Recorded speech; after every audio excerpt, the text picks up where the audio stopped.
thank you guys and 3AD and TAF and Goldhouse for creating this incredible space that myself and my dear friend Tanya Selvaratnam have had the privilege of programming. And so I'm actually nervous to moderate. I've been very happy like running around in the scenes, and now I'm on this stage. But as a filmmaker, I'm so excited to get nerdy with this incredible panel. So I would like to bring up Hanna Park first, the editor of Ponyboi that premiered last night. Jon Ong, composer of Border Hopper. He's leaving this panel to go to his premiere. Then we have Linda Lee, production designer of Ghostlight, which has incredible reviews. And Meena Singh, the cinematographer of Guts.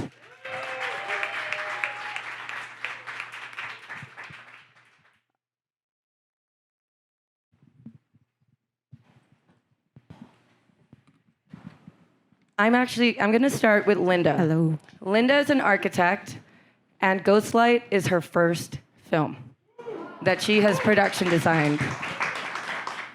How on earth did that happen?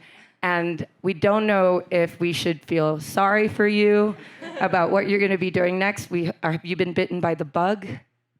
Yeah, so I met the director a couple of years ago, actually, Alex, one of them.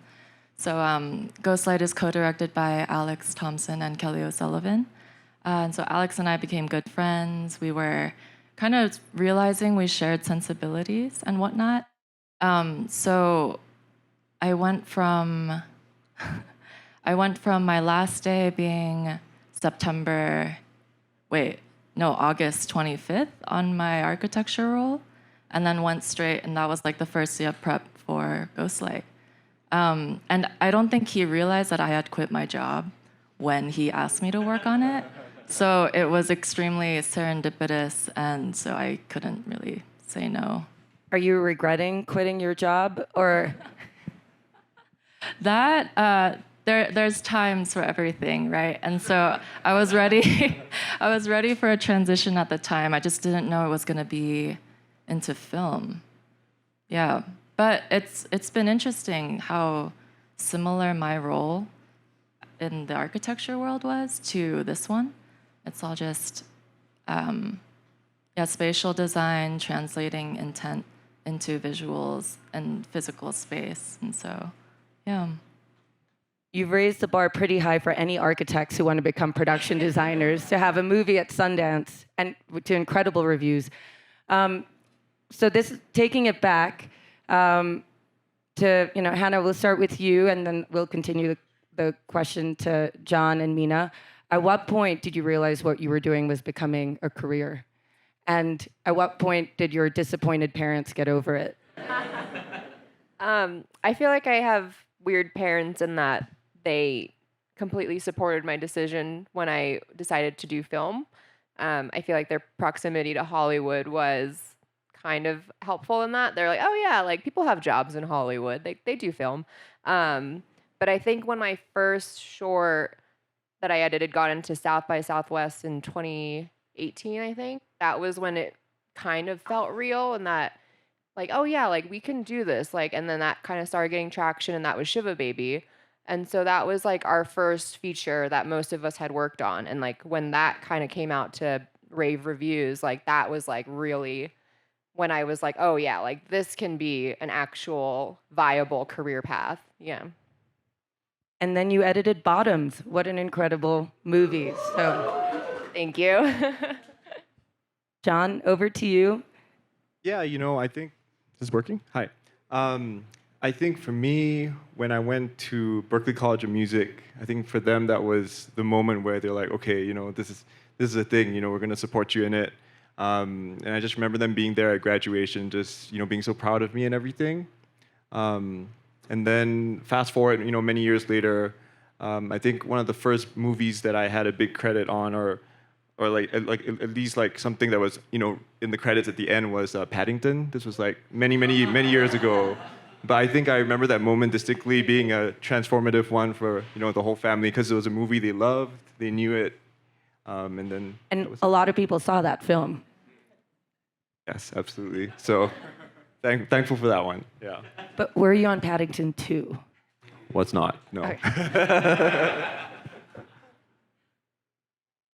Oh, hi. Hi, everyone. Sometimes I'm wondering if I am in this, if I am making a career of this. I don't know. Last year was weird. But yeah, I feel like there's like a constant, you're constantly like struggling to get to a better place. So it's kind of hard to see where you're at when you're there. But I guess I would have to kind of echo what you said about school. Like when I got into the American Film Institute, that was like, it kind of up-leveled everything. Like now you need to succeed. You need to like make this happen. I don't know. I guess that's kind of it. Just I feel like I'm still trying to. I don't quite feel like. I don't know. I'm still trying to make it work, is what I feel, which might seem silly to people, but I think I'll always feel like that. I mean, you shot Wedding Season, which was on Netflix, and a wonderful film, and Holidaysburg, and you have incredible credit, so I think it's a little late. Always pushing, I guess.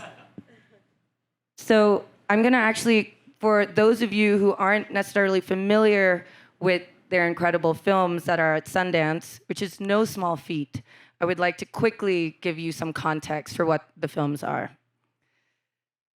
So Ghostlight, which Deadline called a searing family tragedy that becomes a riveting redemption story. As Linda said, directed by Kelly O'Sullivan and Alex Thompson, is the story of a construction worker who unexpectedly joins a local theater's production of Romeo and Juliet, and the drama on stage starts to mirror his own life. Border Hopper, directed by Nico Casavecchia, is a story about when a Latinx filmmaker is offered a dream job abroad, she discovers a supernatural way to navigate the US immigration system and get the coveted travel permit she needs. But what seems like a magic solution soon shows unexpected consequences. In Ponyboi, by Esteban Arango, unfolding over the course of Valentine's Day in New Jersey, a young intersex sex worker must run from the mob after a drug deal goes sideways, forcing him to confront his past. And in Guts, a short by Margot Susi, a recovering woman asks a stranger to accompany her to dinner, seeking help coping with addiction. I hope all of you took notes in how to write effective log lines, because that is no easy feat. These are incredible stories and very vast tonally in terms of what these are about. And the thing that seems to be a common possible occurrence is the unexpectedness of each of these stories. Like there's something that these characters or these worlds are doing that you don't realize. And so when it came to that idea, how are you trying to bring that in your craft as an editor, composer, production designer, and DP? Like, keeping the audience, keeping the characters paced in a way that leans into that unexpected nature. Yeah, I think Ponyboi is definitely an unexpected film in that it's never actually been done before. Like there are actually no intersex stories, and River Gaio is an intersex artist, performer, writer, and so bringing their vision to life was such a delicate balance of grounding this character, but also in this setting that is so surreal and violent and a little psychedelic at times. But I think the main goal for the edit, at least, was just grounding them whenever we could and making them feel like a real human being with flaws and dreams. But yeah, so that was the real goal.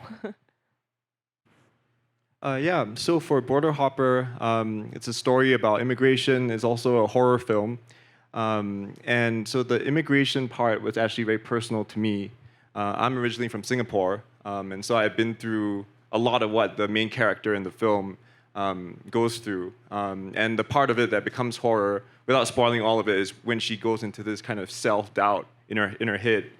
That's when it goes to that, that realm. I think for me, in creating the music for it, I wanted to do something really unique.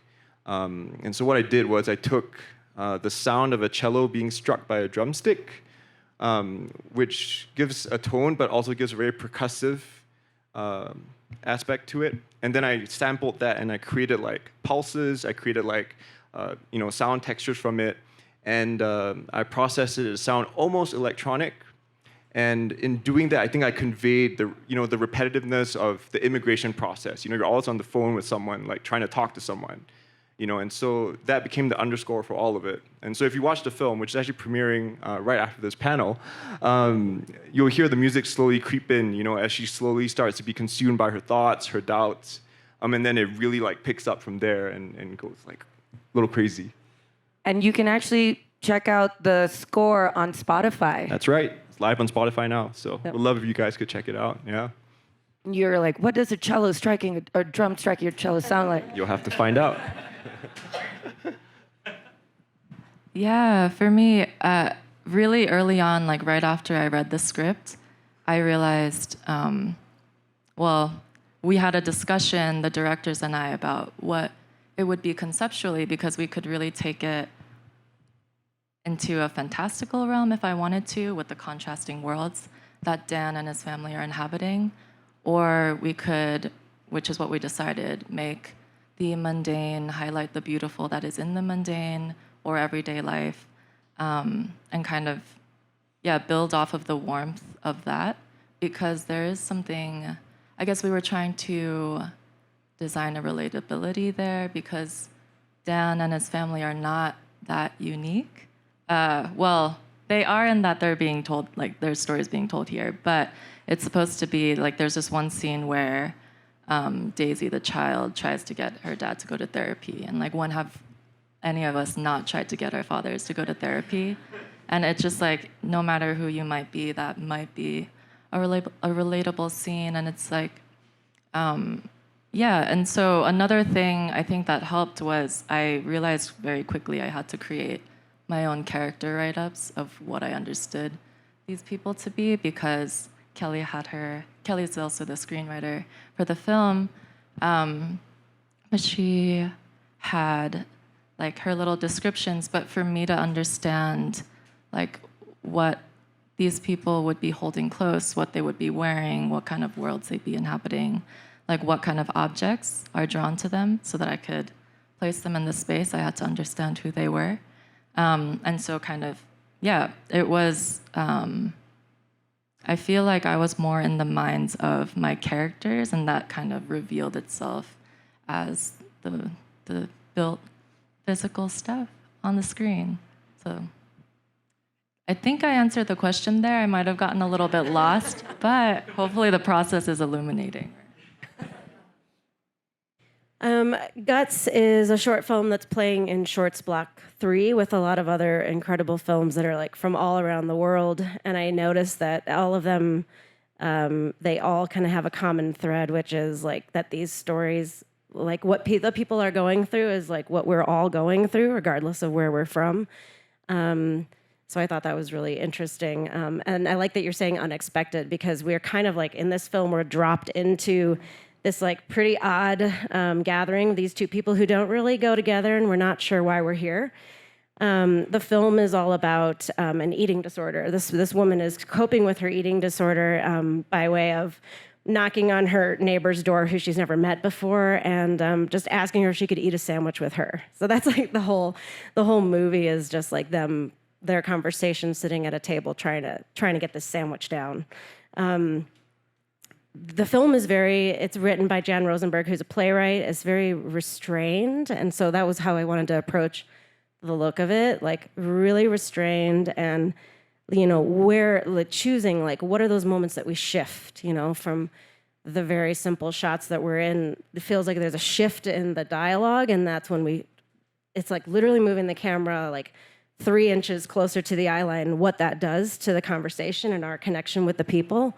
So that there's like 12 shots in the whole movie, and it's really like the simplicity is what I was trying to embrace of, you know, only moving it forward visually at the correct moments, like when things shift in the conversation, and choosing to move the camera at a very specific point, which is it kind of gives you more. It's more weighted when you move it after not moving it for so long. So. I mean, this sounds like an editor's dream. You're like 12 shots. I can work with that. You're a dream or a nightmare. Yeah. So, I mean, the panel is called Guts and Glory. So let's go into the guts of the work. Making a film is not easy, as many of us know.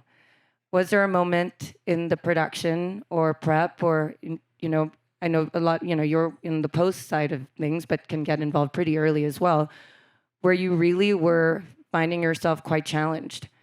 And how did you overcome that?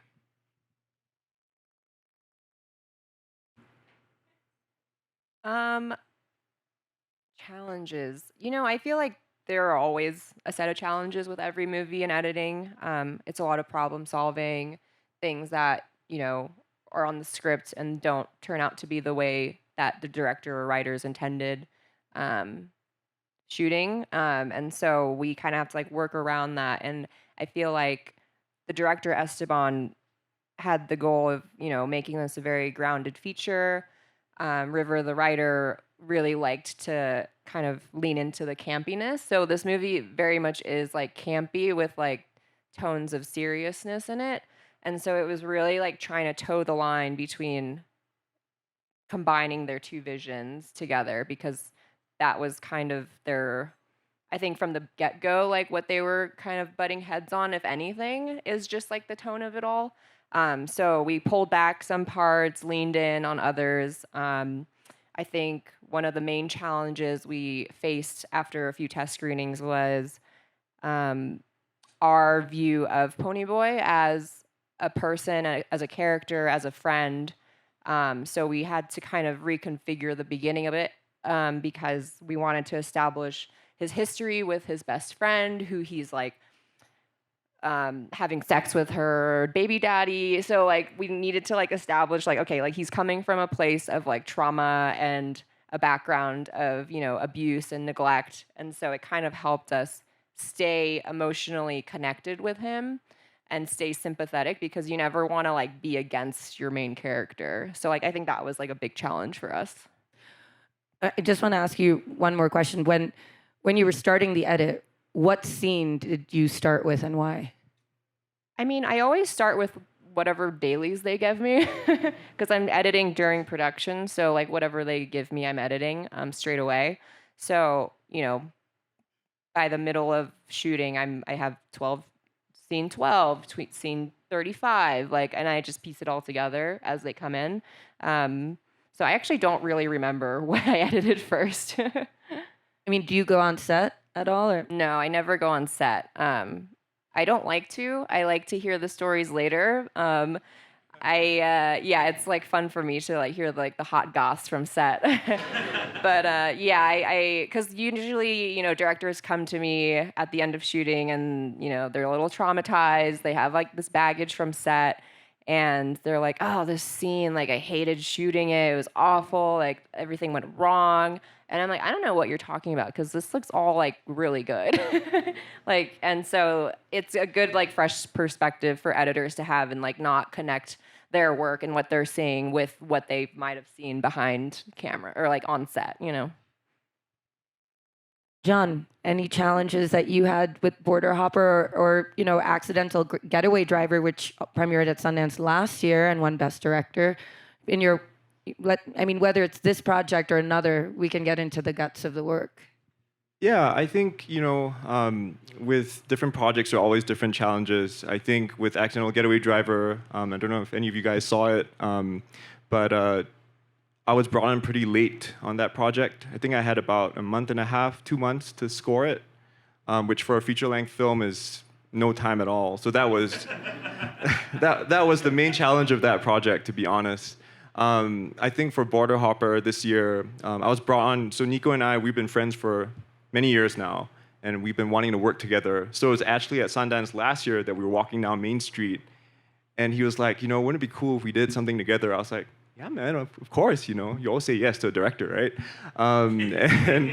And he made it happen. So he had a script. He wrote the script himself, he handed me the script pretty early on, and he's like, John, what if we could just do away with the whole temping process? For those of you who don't know what temping is, you put like rough cuts of other people's music in, line up the picture. Usually an editor does that. And then the problem with that whole process sometimes is that the director falls in love with the temp, and there are all kinds of problems that come with that.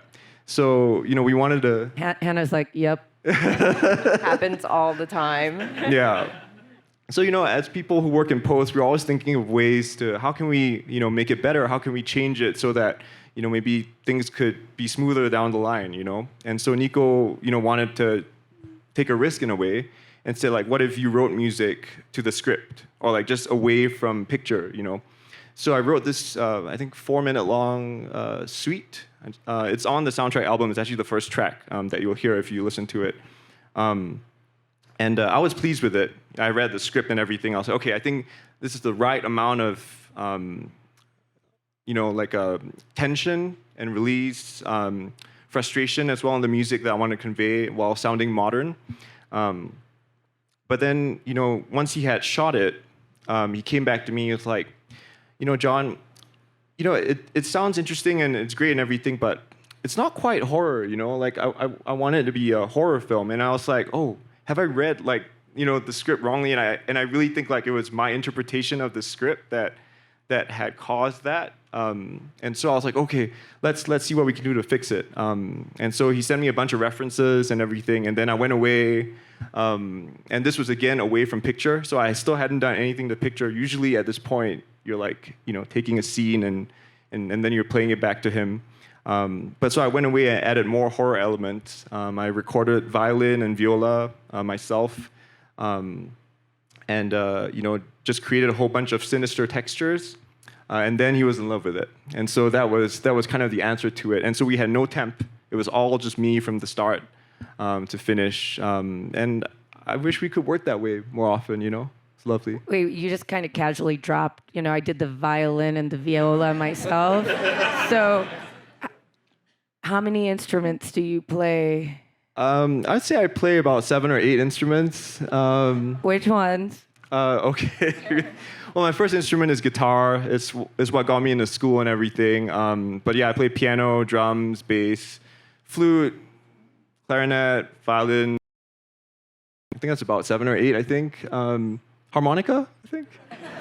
I just find joy in all these different instruments because, for me, I'm not so good with languages.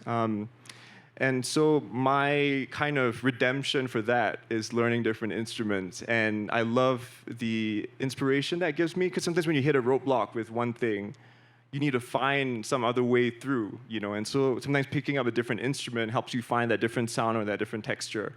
So yeah, on Border Hopper, there's some live violin, viola. There's also some clarinet that I had processed as well.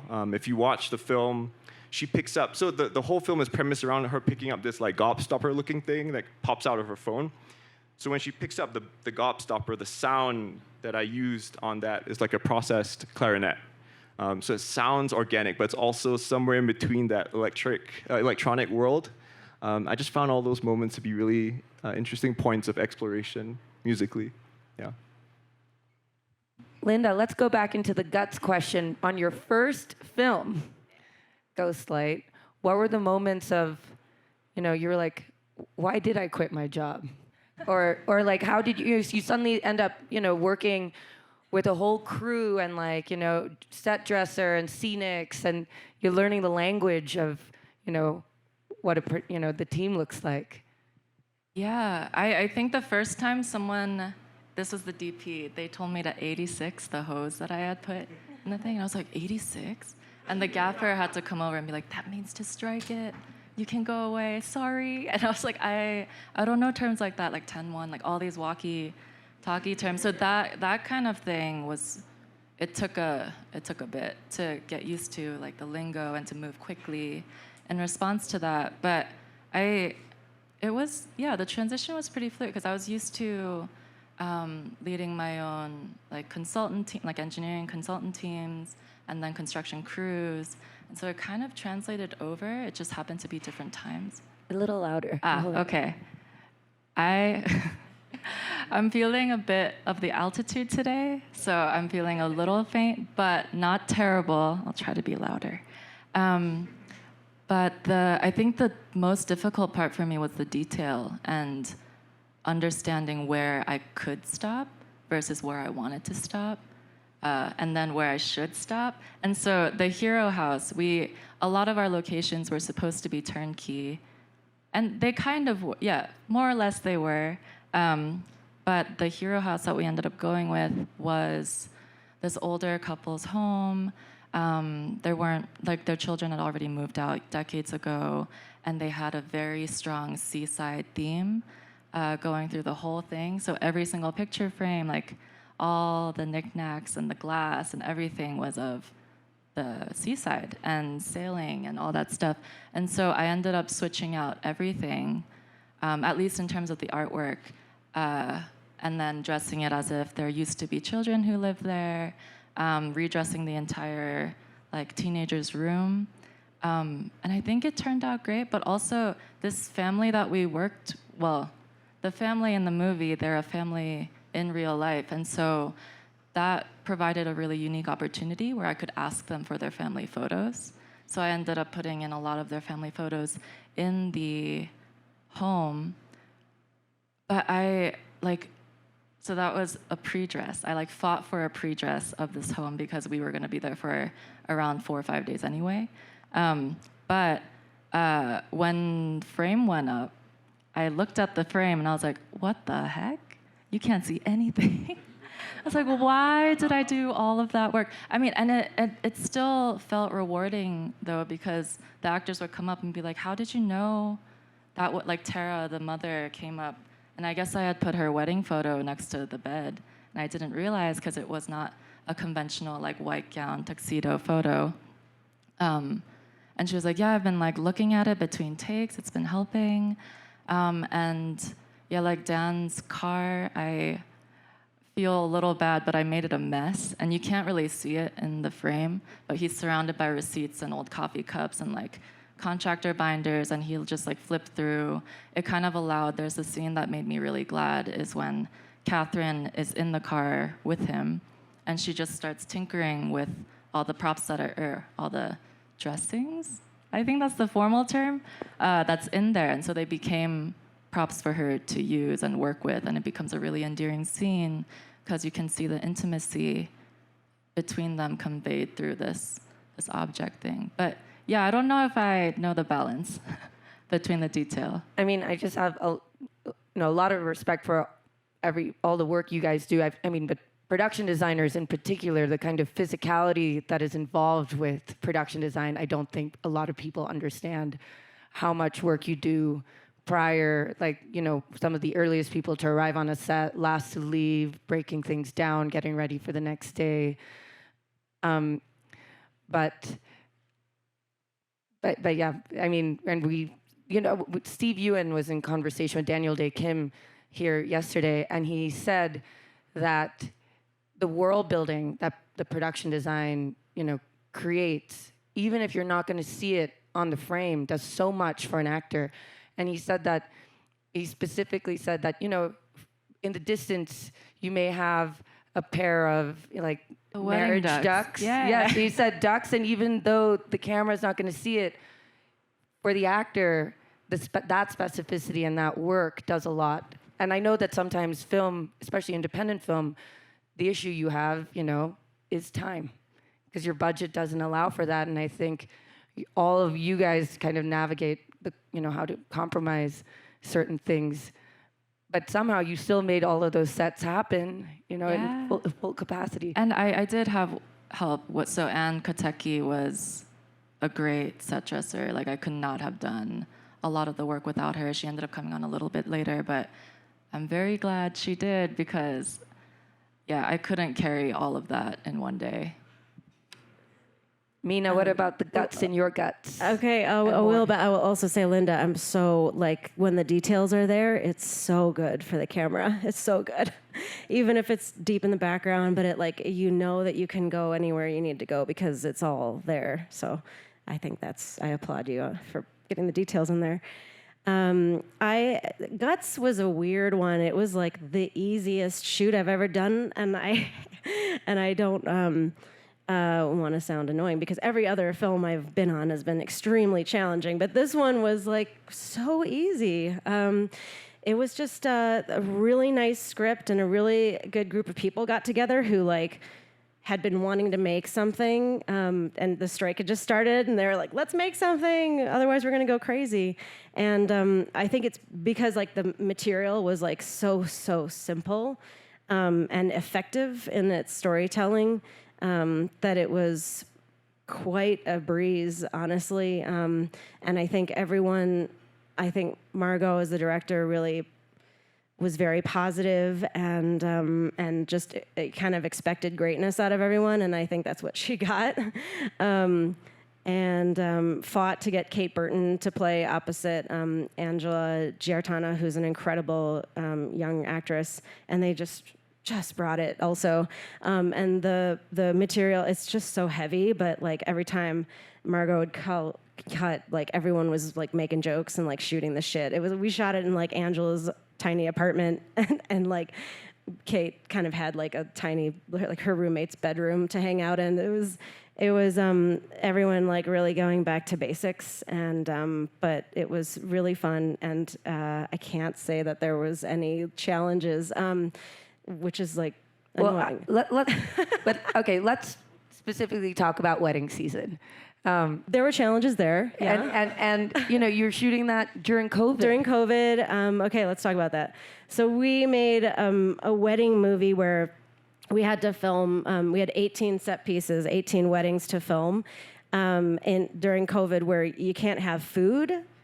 Like on the set, like we couldn't have food. We couldn't have more than 50 people in a room at any given time. So it was like we had a cast of like 10 people, and then like if you just count like the camera team, we had 2 cameras, and like, you know, that's like 6, 8 people. Like that was pretty much it. Like, so you could have like a couple of people sprinkled in the background to make this wedding look really fun and full and exciting. Indian weddings. Indian wedding, and weddings, food is guys. so important. Yeah, at some point, like the actors wanted to like feed each other cake, which is very much a thing in Indian culture, and the COVID officer was like, "Can't do that. Sorry, can't do that." And it was a very hard time to have fun, but I hope it doesn't show up on camera. I think it doesn't. I hope it doesn't. But yeah, we got shut down one time also for a couple weeks because somebody had gotten COVID, but it was actually a really great like regrouping time in the middle of the film that we were like, okay, let's get a handle on what the rest of this movie's gonna be. So maybe it was a good thing in disguise. So I directed a movie that came out last year, and that stars Leah Lewis, Ariel Winter, Vanessa Williams. It's called Tripped Up, and I was telling these guys backstage that we had 20 days to make an ensemble road trip comedy, and on day 7, one of my 4 leads got COVID and had to be offset for 10 days, and we were backing up into one of our other leads' like television schedules, so we couldn't change the dates. We couldn't push the film, so it could have just like shut down on day 7, and I was like, I've been a producer for a long time, and I've come to Sundance with those productions, and I think my director hat moved into like Zen producer mode, being like, don't worry, it's going to be fine. This is what we're going to do, while everyone is like losing their mind. And I was like, there are a couple of script notes we can make, which I had always wanted to make, and I had always wanted to. So it was like I told the writers these notes for like a couple of years, and everyone pushed back on it, and the producers, and it was like this hand of God moment that was like, those script notes are getting made. And so we had to make those adjustments. We had a day and a half to like work on those scenes, and then essentially we like Tetrised the rest of the shoot to make it look like 4 people were in the movie the entire time when one of them was offset for half the shoot. And it was like, yeah, it was hell. I don't even think I can watch the film without being like incredibly traumatized. But I mean, so you watched your film yesterday. It premiered, Ponyboi, very exciting. How do you feel when you watch your work? And you've seen it so many times. And are you maybe as traumatized as I am describing, or? It's never easy to watch your own work, I think. And it's even more traumatizing when you've never seen it with a theater full of people. We've done like maybe 2, 3 like test screenings with like 10 to 15 people, but to see it in a room, packed theater, is like one of the most terrifying things I ever experienced. And it happens every movie. It never gets easier. Well, for me, Border Hopper hasn't premiered yet. It's actually premiering at 12:15 today. But maybe I can speak from my experience last year when I watched Accidental Getaway Driver for the first time. I think it was nerve-wracking for sure. I had been to the soundstage, for the final mix of everything. So the music was somewhat similar in levels and everything. But I think the main thing that struck me was the emotions of the audience. I think there were a lot of moments that people laughed a lot at that I might have chuckled at, on my own or within a small group, and then at the end, people were just bawling, because I guess everything just hit at the right moment, and it was just the whole atmosphere of everyone being there, and I was just so grateful for that it turned out that way, So yeah. Yeah, I had never seen. I guess I might have dissociated a little bit when we were at this premiere because. I was still trying to figure out like that's on the screen, but I'm also there, kind of just behind the curtain and all that stuff. But I've never felt so good about making so many people cry in one room, and I think personally I was shocked that that there was such a reaction. We knew that there were going to be funny and warm moments. And I think the wonderful thing about Kelly's scripts are that even while you're discussing heavy topics such as grief and loss, she injects a lot of human, like she keeps layering warmth over and over and just brings up this emotion that you don't expect. So, yeah. It is hard always to watch your own work, I think, and that's You're like, the good editor thing. took out that shot that I worked so hard. No, it's about me. It's always about you. It's like, I should have done next time. But that's a good thing because then it means you're gonna like do better next time, right? You're always trying to learn from your experiences and do better, right? But it was awesome to hear like people were just laughing and I think it hit them hard at the end. Comedy always is a great way to get the drama to hit. If it's a really tough subject like a eating disorder, and when the director was walking up for the Q&A, she said every aisle I was getting stopped. Someone was like, "My daughter was going through this. Like I went through this." Like so, it's really great to know that like you're actually connecting with people on that level. Meena, I'm going to I'm going to go in reverse now for the rest of the conversation. So, what is a Meena Singh film? Like, as a cinematographer, what is your kind of like signature style or vibe, and what can people expect? Okay, I have heard this question. I love this question. Thank you. I try in my work to focus on the story. I think that it all comes from the story and from the director's vision. So I hope that you can't tell like what is a Meena Singh film. I hope that you're just watching the movie and everything feels right. That's kind of what I'm striving for. I think like it's to find an emotional language of the way to speak with the director, what it is that they're trying to get out of each scene, out of each character, and what the emotional arc is, and then like translate that into the visuals, and like then I can sort of put that into a technical realm as well. I think that's what I strive to do, and so yeah, I hope that you can't tell, honestly. What's a Linda Lee set? I think I'm gonna maybe depend on my architectural portion, maybe for that one.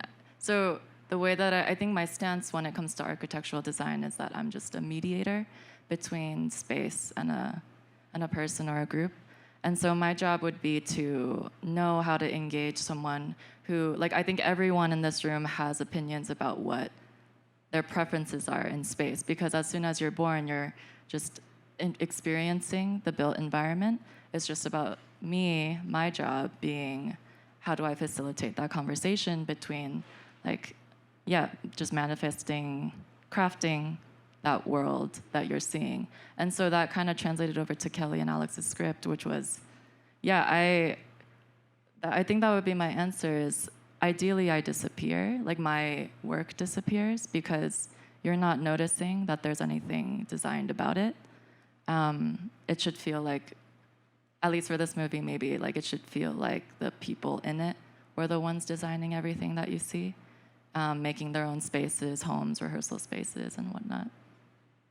Yeah. John's like, I hope people pay attention to the music and that I don't disappear.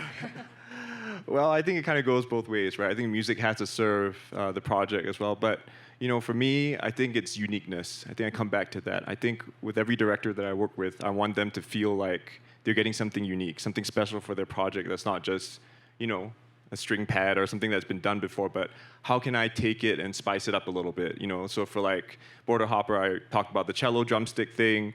For Accidental Getaway Driver, it was actually a mandolin, which is very surprising for that kind of film. And I think Singh, the director, was very surprised that it was a mandolin, but I had processed it a little bit as well. So I think something unique to the table that, you know, can embody the spirit of the film that it's a part of, you know, and having that conversation with the director to find out what that language of the film should be. At the same time, it should always be cinematic and hopefully have a memorable melody or a motif. I feel like everyone stole my answer as an editor.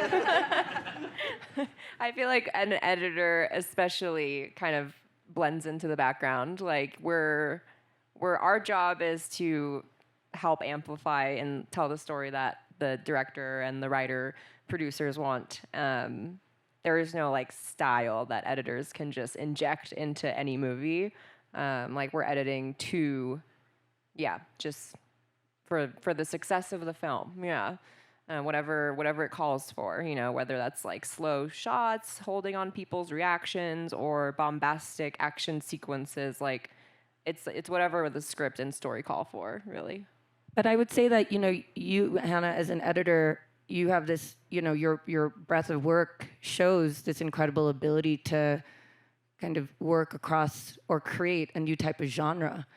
And, you know, it's not, you have like a certain type of humor or dark comedy or like dramatic beats, which is not easy to kind of maintain. And it's really in the edit where a lot of that tone can come out. Yeah, I think naturally, like my preference for comedy is on the darker side and more like deadpan, and I believe, you know, comedy lives in the reactions and the wide shots. You know, making it grounded makes comedy even funnier when everything is so serious and someone says something totally out of earnest and it's fucking hilarious. Like that's the best. But yeah, I guess like a lot of my work does span a lot of like tidbits of comedy here and there, but I love it. So let's talk about some heroes and people you look up to in your craft and movies or references you often go back to. So Meena, who are some of your... Roger Deakins, I'm sorry, but Roger that's Deakins, the obvious one. And his podcast, if people don't know the Roger Deakins podcast, it's Team great. Deakins, yeah. Team Deakins. It's a great podcast. I mean, I'm always looking at Prisoners. That movie was that was one of those movies, like I'm saying, like he disappeared in that movie. It's so perfect. If you guys haven't seen it, it's a just beautifully shot film, and the cinematography is like understated. It's not like hitting you, smacking in the face. It's just like serving the story in such a beautiful way. That might be hard for me. I But something that comes to mind is this isn't a film, it's a series, Station 11, and I am blanking on the production designer's name, but I really love what they did with that world. And everything feels so sincerely crafted, but like it's full of personality, and there's a world building aspect in that show that I think I got completely enamored by. Like, I've seen it so many times. That would have been a dream project, but I wasn't a PD then. Maybe now. Hopefully, we'll see. Yeah, for me, I think first and foremost, childhood hero is John Williams. That's who got me into film scoring in the first place. And then, there's so many other names, but I think the first one that comes in mind is Hans Zimmer, because he's always inventing something. So it's not that I want to be like him or sound like him, but just that he's always innovating something with every score. And for me, I try to take that into every project that I do. And the last person I would say is John Powell, who's written like How to Train Your Dragon, all that kind of stuff. Also stuff that I love and that I listen to every now and then for inspiration. I have a few. I have one that I always go back to just because of the sheer impressiveness of her career trajectory, which is Jennifer Lame. She edited Oppenheimer, but she started off editing all of like Noah Baumbach's indie movies. The Meyerowitz Stories is like one of my favorites, and I feel like I really connect with like her level of like comedy editing as well. It's just very, deadpan. Cuts away early, cuts away late. I love it. In Manchester by the Sea is great. Like the cutting there is amazing. But just going from that to like working with Christopher Nolan, like what the hell? Another one is Harry Yoon, who's another Asian American film editor. He did Minari and Shang-Chi and many, many other things. So yeah, I just look up to like people who are in the indie space, but also have their toes kind of like in the bigger studio films as well. I feel like that is my dream, to be able to do studios and also do the smaller indies as well. What are the common misconceptions that people have about what you do? Like when you're back home on holiday and your family is around and they're friends and they're like, this is Meena, she does... They have no idea. I shot like a picture for my friend who wrote a book, and it was the cover of the book, and I think that's the most exciting thing that I've done to my parents, like that, because it's like a tangible as a book. It's a thing you can. I don't know. I think maybe now they're starting to get it. Not really. No, I don't know. They don't know what I do. Have they ever Maybe visited they you never on will. set? I should bring them to set sometime. I haven't. I should. They'd like that. Yeah. I feel like my friends, when I mentioned that I was trying out this film, like working on this film with Alex and Kelly, they were asking, like, what does... I had to look up what a production designer was when he approached me for it.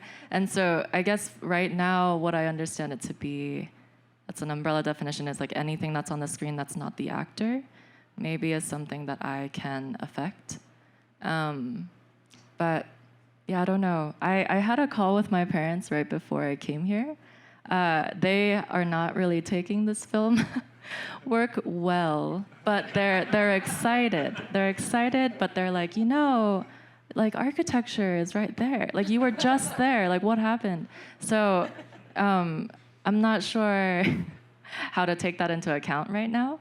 But yeah, I don't know how to explain it to them yet either. Yeah, sorry to hear that. they'll get it. They'll come around to it one day. They'll watch the movie. Yeah, that's it. Hopefully. That's it. Yeah. I think seeing your name, seeing the credits at the end, and like I how agree. soon they see the credit, I think that matters. That's to them. transformative for most of us. I think for me these days, the pet peeve is that people think you write the songs in the movie. I always get that. Oh, I love that And you're song. like, no, that was Dua Lipa. Love You that. heard of Yeah, her? exactly. Love that song that you did, and then if you know the person well, you try to explain. If you don't know, you're just like, oh, thanks, I'll take it. Well, for me and my friends, at least, I don't know what half of them do either. And so they know a little bit about what I do, but nobody knows like how much like my hands are getting dirty in the story like part of it, and how much stuff changes in the edit. And so that's kind of the part where people don't fully understand. I don't think they really ever will. My parents, they kind of understand. My mom understands more than my dad. My dad, every time I tell him of like some type of accomplishment, he's like, okay, cool. I'm like, I don't think you know what like Sundance means. Like, it's a big deal. And he's like, okay, great. Have they seen your work? Yeah, I think they've seen. I don't know if my dad has ever seen anything I've worked on, but my mom tries to like make an effort. She saw Shiva Baby. I think she's seen Bottoms, maybe. Oh yeah, she saw like a very early like preview screening when we were in LA. Yeah, so she likes my work, I guess. I don't know. How did she react to Bottoms? She thought it was really funny. I was sitting right next to her, and we have like kind of a similar like comedic sensibility, and she's like a very like modern woman, and so she was like laughing the whole time. Yeah. My last question, because I know it's time to wrap up soon, but this is the glory part. You guys are here at Sundance. You've done it. First, we have to acknowledge that we're also in an industry where there are a lot of people in front of and behind the camera that haven't looked like us. And the fact that we're also having this conversation at the Sunrise Collective is really incredible. What are you looking forward to the most to do and collaborate on this year?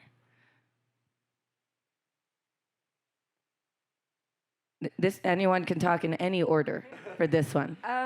So I know that a lot of us have been feeling the aftermath of the strikes this year.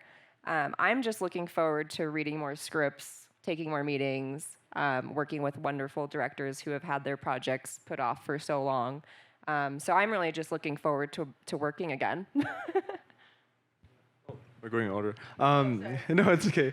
Yeah, I mean, pretty much the same thing. I think the strikes affected us all, and I'm just happy that things just seem to be coming back on track. Yeah, I'm just excited to work on a whole bunch of different projects this year. Hopefully, all of them materialize. And I get to record some live players as well. Live orchestra would be nice. So. Yeah, hopefully I can fill it with PD. There are a few conversations, but I'm learning that with film, it's only real, like in the moment that it is real, or I guess schedule-wise. So we'll see.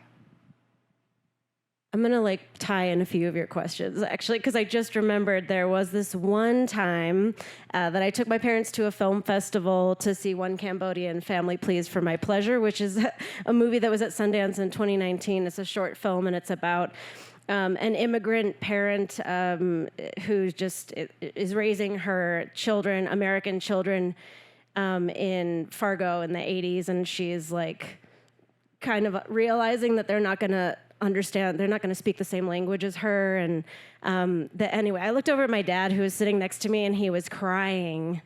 And I think that was maybe the moment I knew I was doing this as a career, which was your first question. And that's what I want to do again. I want to make my dad cry. So. Thank you all so much for this incredible conversation. I mean, we are in an industry that is sometimes so unfortunately bogged down and suffocated by the business of it all. And the strike definitely affected things, the consolidation of companies, budgets, money falling through. But this conversation, and each of you have reminded us that cinema has a lot of artistry and incredible work and vision that each of you bring as incredible collaborators to directors and producers, and you make this industry have a soul. So thank you. Thank you all for being here. Thank you.